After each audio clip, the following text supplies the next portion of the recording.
kids, welcome to grade 9 civics class. In today's class we are going to discuss chapter number 5 which is working of institutions, and आज का जो session है वो है session number 6.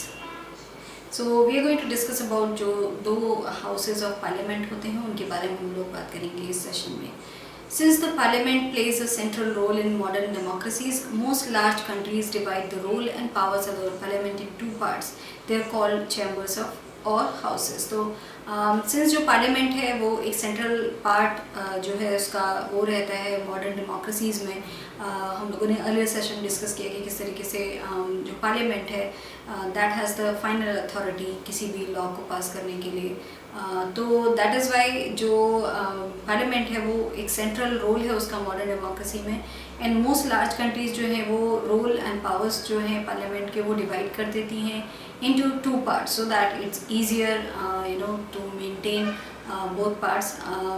उनको बोला जाता है chambers और houses.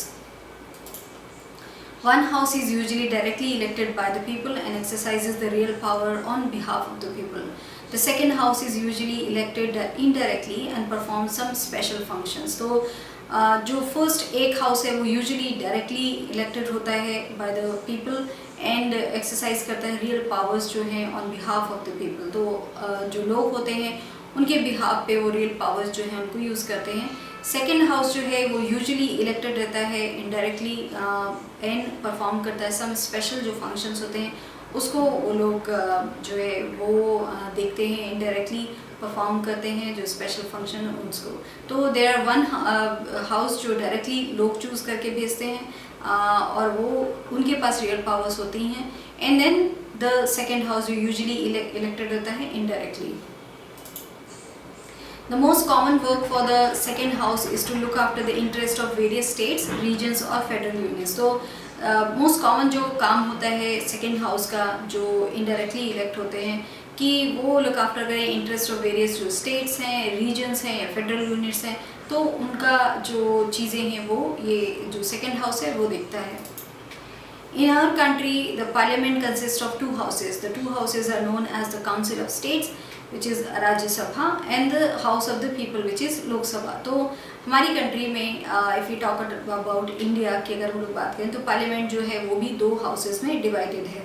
तो same like any other democracy जो हमारा कंट्री है उसकी भी पार्लियामेंट दो भागों में बटी हुई है. तो फर्स्ट जो टू हाउसेस हैं उनको फर्स्ट काउंसिल ऑफ स्टेट्स बोलते हैं. जो फर्स्ट वन है वो है Rajya Sabha and the house of people जो है वो है लोकसभा. तो there are two Rajya Sabha and Lok Sabha.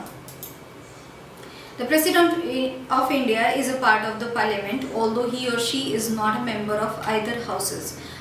That is why all laws made in the houses come into force only after they receive the assent of the President. तो जो President of India है he is part of the Parliament है वो, but although वो जो कोई भी president है ही और शी मैन और women doesn't matter, he'll be member not a member of either houses. तो either लोकसभा और Rajya Sabha.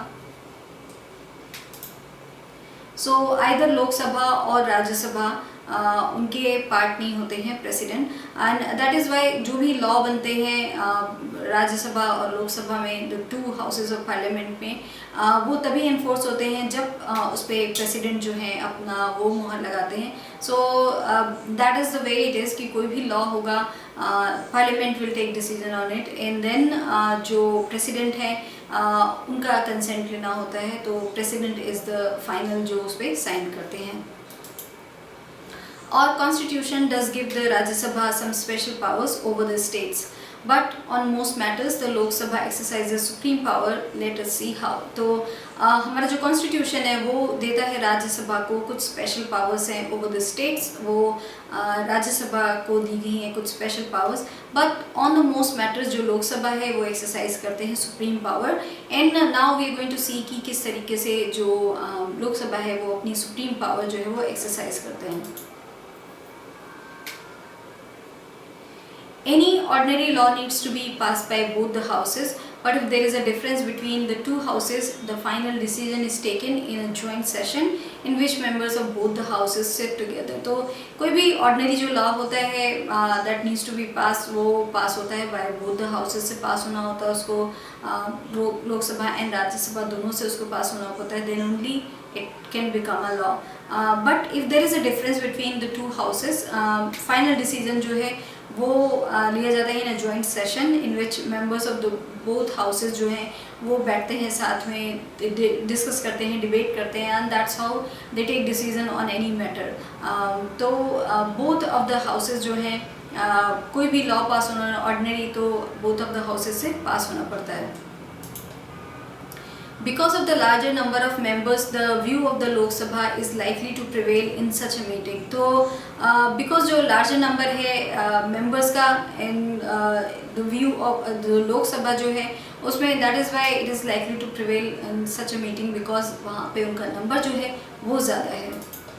Lok Sabha exercises more powers in money matters. Once the Lok Sabha passes the budget of the government or any other money related law, the Rajya Sabha cannot reject it. तो now there is a difference. जब money matters आते हैं तो उसमें ये difference है कि लोक सभा जो है वो उसके पास ज़्यादा powers हैं. They exercise more power in the matters of money. जो भी money matters हैं उसमें उनका ज़्यादा जो